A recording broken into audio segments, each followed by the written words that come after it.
Hello friends, എല്ലാവരും സുഖമായിരിക്കുന്നെന്ന് വിശ്വസിക്കുന്നു. ഞാനിവിടെ തയ്യാറാക്കാനായിട്ട് പോകുന്നത് ഒരു സ്നാക്സിൻ്റെ റെസിപ്പിയാണ്. ഇത് വളരെ സിമ്പിളായിട്ടുള്ളതും പെട്ടെന്ന് തന്നെ നമുക്ക് ഉണ്ടാക്കിയെടുക്കാൻ പറ്റുന്നതും വളരെ ടേസ്റ്റുള്ളതുമായിട്ടുള്ള ഒരു റെസിപ്പിയാണ്. അപ്പോൾ നമുക്കത് എങ്ങനെയാണ് തയ്യാറാക്കുന്നതെന്ന് നോക്കാം.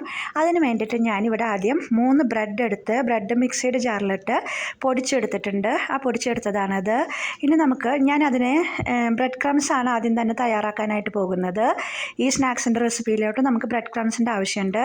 അപ്പോൾ ഞാനൊരു പാൻ വെച്ച് കൊടുത്ത് പാൻ ചൂടായതിന് ശേഷം നമ്മൾ പൊടിച്ചെടുത്തിട്ടുള്ള ആ ബ്രെഡ് ആ പാനിലോട്ട് ഇട്ട് കൊടുത്ത് ഇളക്കി കൊടുക്കുകയാണ്. ഇനി നമുക്കതിനെ തരിയായിട്ടൊന്ന് റെഡിയാക്കി എടുക്കണം. കണ്ടില്ലേ, ഇപ്പം നമ്മുടെ ചൂടാക്കി നല്ല തരി പോലെ വന്നിട്ടുണ്ട്. അപ്പോൾ നല്ലൊരു ബ്രെഡ് ക്രംസ് നമുക്ക് തയ്യാറായിട്ട് കിട്ടിയിട്ടുണ്ട്. നിങ്ങൾക്ക് ബ്രെഡ് ക്രംസ് വാങ്ങിക്കേണ്ട ആവശ്യമൊന്നുമില്ല, നമുക്ക് വീട്ടിൽ തന്നെ ഇതുപോലെ തയ്യാറാക്കി എടുക്കാം കേട്ടോ.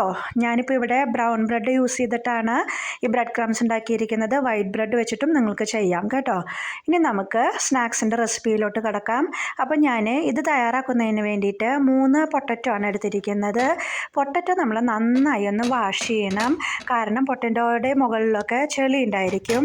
അപ്പോൾ നമ്മൾ കുക്കറിലൊക്കെ ഇട്ട് അത് അടിച്ചെടുക്കുമ്പോൾ ചിലപ്പോൾ അതിൻ്റെ സ്കിന്നൊക്കെ പൊളിഞ്ഞു പോരും ഇല്ലേ. ആ പൊളിഞ്ഞു പോരുമ്പോൾ അതിലുള്ള ചെളിയൊക്കെ നമ്മുടെ പൊട്ടറ്റോയിലോട്ട് ഇറങ്ങി ചെല്ലാനായിട്ടുള്ള സാധ്യതയുണ്ട്.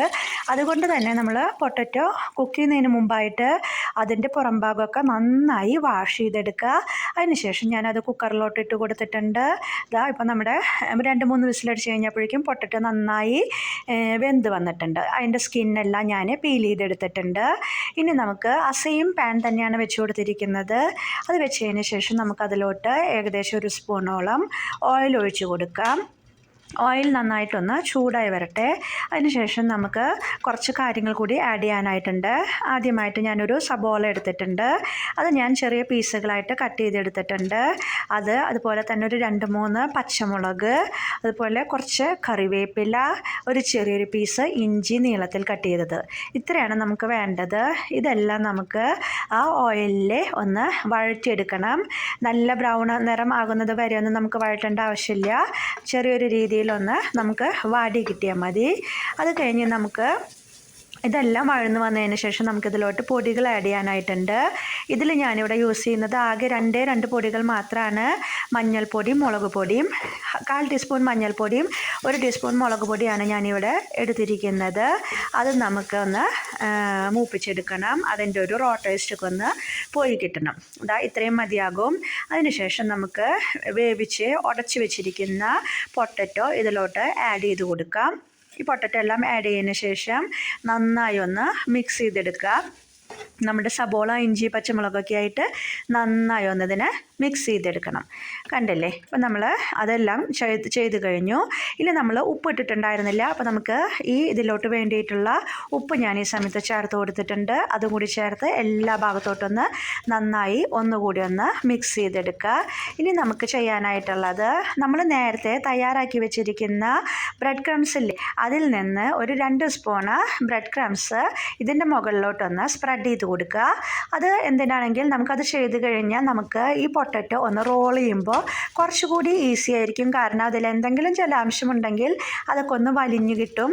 അപ്പോൾ നമുക്ക് പെട്ടെന്ന് തന്നെ റോൾ ചെയ്തെടുക്കാനായിട്ട് കുറച്ചുകൂടി ഈസി ആയിരിക്കും. അപ്പം നമ്മളത് പൊട്ടറ്റോ എല്ലാം റെഡി ആയതിനു ശേഷം നമ്മളതിൻ്റെ മുകളിലോട്ട് ബ്രെഡ് ക്രംസും കൂടി ആഡ് ചെയ്ത് കൊടുത്തു. നമ്മളത് സെറ്റാക്കി വെച്ചിട്ടുണ്ട്.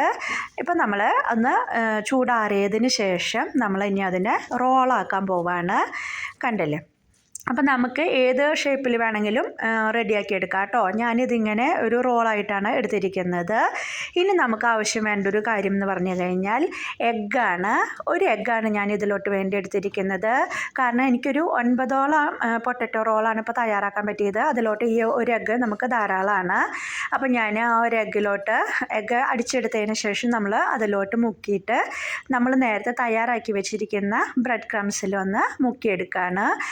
ഇങ്ങനെ നമ്മുടെ പൊട്ടറ്റോ റോള് ഇപ്പോൾ നമ്മളിവിടെ തയ്യാറാക്കി വെച്ചിട്ടുണ്ട്. ഇനി നമുക്ക് ആകെ ഒരൊറ്റ പണിയുള്ളൂ, നമ്മളതൊന്ന് ഫ്രൈ ചെയ്തെടുക്കുക. കണ്ടില്ലേ എത്ര ഈസിയാണ്. നിങ്ങളെല്ലാവരും ഇത് ട്രൈ ചെയ്ത് നോക്കണം കേട്ടോ, നല്ല ടേസ്റ്റ് ഉണ്ട്. അപ്പോൾ ഞാനിവിടെ ഇതേ ഒരു പാൻ വെച്ച് കൊടുത്തിട്ടുണ്ട്. പാനെല്ലാം നന്നായി ചൂടായി വന്നിട്ടുണ്ട്. അതിലോട്ട് നമുക്ക് ഓയിൽ ഒഴിച്ച് കൊടുക്കാം. അപ്പോൾ ഓയിൽ ഒഴിച്ച് കഴിഞ്ഞതിന് ശേഷം നന്നായി ഒന്ന് ചൂടായി വരണം കേട്ടോ. ചൂടായില്ലെന്ന് വെച്ചെങ്കിൽ നമുക്ക് അതിൻ്റെ അടിയിലൊക്കെ ഒന്ന് ഒട്ടി പിടിക്കാനായിട്ടുള്ള സാധ്യതയുണ്ട്. അപ്പം ഞാൻ നന്നായി ചൂടായി വന്നിട്ടുള്ള ഓയിലിലോട്ട് നമ്മൾ തയ്യാറാക്കി വെച്ചിരിക്കുന്ന ഈ പൊട്ടറ്റോ റോൾസ് ഓരോന്നോരോന്നായിട്ട് ഇട്ട് കൊടുക്കാം. ഇതാ കഴിഞ്ഞു. ഇനി നമുക്കതൊന്ന് നന്നായി രണ്ട് ഭാഗമൊക്കെ ഒന്ന് ഫ്രൈ ചെയ്ത് നല്ല ഒരു ബ്രൗൺ നിറം പോലെയൊക്കെ ആയിട്ട് നമുക്കത് കിട്ടും. അത്രയേ ഉള്ളൂ. ഇതാ കണ്ടില്ലേ, നമ്മുടെ അടിപൊളിയായിട്ടുള്ള ക്രിസ്പി ആയിട്ടുള്ള ബ്രെഡിൻ്റെ പൊട്ടറ്റോയും ചേർത്തിട്ടുള്ള ബ്രെഡ് പൊട്ടറ്റോ റോൾ ഇവിടെ തയ്യാറായി കഴിഞ്ഞു. അപ്പോൾ നിങ്ങളെല്ലാവരും തന്നെ ഇത് ട്രൈ ചെയ്ത് നോക്കണം കേട്ടോ.